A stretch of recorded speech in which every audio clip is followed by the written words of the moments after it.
Hello everyone. Today we are going to discuss about the placebo, the cornerstone. Firstly, placebo control studies. Placebo control studies are way of testing a medical therapy in which, in addition to a group of subjects that receives the treatment to be evaluated, a separate control group receives a sham placebo treatment which is specifically designed to have no real effect. Placebo are commonly used in a blinded trial where subjects do not know whether they are receiving real or placebo treatment. Often, there is also a further natural history group that does not receive any treatment at all. The purpose of the placebo group is to account for the placebo effect, that is, effect from the treatment that do not depend on the treatment itself. Such factors include knowing one is receiving a treatment, attention from the healthcare professionals, and the expectation of the treatment effectiveness by those running the research study. Without a placebo group, compare against it is not possible to know whether the treatment itself had any effect or not. Given patient frequently show improvement even when given a sham or fake treatment. Such intentionally inert placebo treatment can take many forms, such as a pill containing only sugar, a sugary where nothing evacuous is actually done, that is just an incision and sometimes same minor touching or handling of the underlying structures, or a medical device such as an ultrasound machine that is not actually turned on. Also, due to the body natural healing ability and statistical effect such as a regression to the mean, many patients will get better even when given no treatment at all. Thus, the relevant question when assessing a treatment is not does the treatment work, but does the treatment work better than a placebo treatment or a treatment at all. As one early clinical trial research treatment or a treatment at all.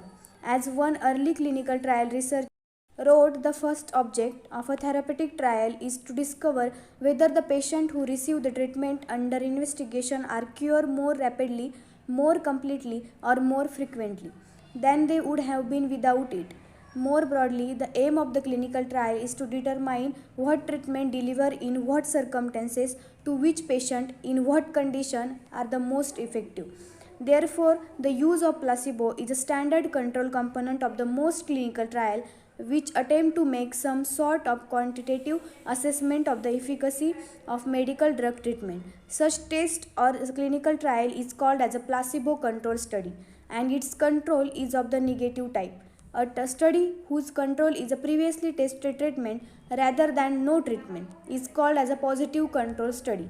Because its control is of the positive type, the government regulatory agency approve new drug only after the test establish not only that patient respond to them but also that their effect is greater than the placebo, by way of affecting more patient by affecting responder more strongly or both. Next is a Flint and placebo active treatment comparison. In 1863, Austin Flint conducted the first ever trial that directly compared the efficacy of a dummy stimulator with that of the active treatment. Although Flint's examination did not compare the two against each other in a same trial. Even so, this was a significant departure from the customary practice of the contrasting the consequences of an active treatment with what Flint described as the natural history of disease. Flint's paper is the first time that he terms placebo or placeboic remedy were used to refer to a dummy simulator in a clinical trial. It means to secure the moral effect of the remedy given special used to refer to a dummy simulator in a clinical trial. It means to secure the moral effect of the remedy given special for the disease, the patient were placed on the use of placebo, which consisted in nearly all of the cases of the tincture of quassia, very largely diluted. This was given regularly and become well known in my words as the placeboic remedy for rheumatism.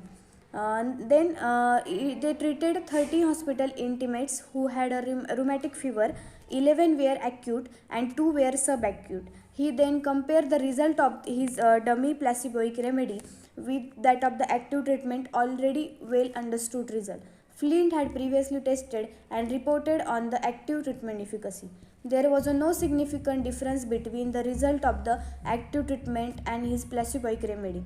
In 12 of the cases, in terms of disease duration, duration of the convalescence, number of joints affected, and emergence of complication, in the 13th case, Flint expressed some doubt whether the particular complication that had emerged, namely pericarditis, endocarditis, and pneumonia, would have been prevented if that subject had been immediately given the active treatment.